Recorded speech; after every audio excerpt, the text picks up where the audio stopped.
বাংলাদেশের ইতিহাসে দীর্ঘ রাজনৈতিক নির্বাসনে সময় কেটেছে বিএনপির ভারপ্রাপ্ত চেয়ারম্যান তারেক রহমানের। সেনা সমর্থিত তত্ত্বাবধায়ক সরকারের আমলে আটকের পর তার উপর চলে অমানসিক নির্যাতন।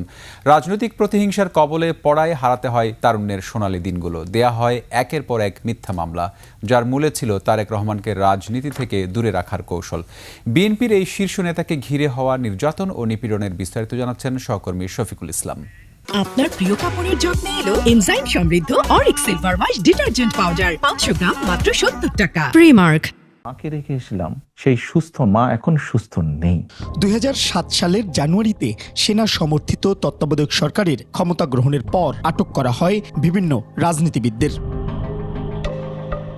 ঢাকার ক্যান্টনমেন্ট এলাকা থেকে 7 মার্চ আটক হন তারেক রহমান। গ্রেপ্তারের পর অভিযোগ ওঠে তার উপর চরম নির্যাতনের। এতে অসুস্থ হয়ে পড়েন বিএনপির ভারপ্রাপ্ত চেয়ারম্যান।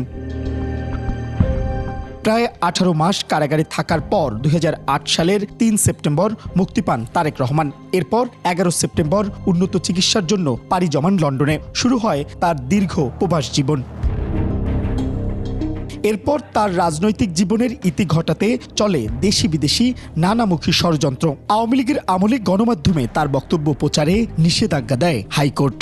তার অনুপস্থিতিতে চলে অসংখ্য মামলা দেয়া আর রায় ঘোষণার কার্যক্রম। তবে 24 জুলাই গণঅভ্যুত্থানের পর এসব মামলা থেকে মুক্তি পান বিএনপির ভারপ্রাপ্ত চেয়ারম্যান তারেক রহমান।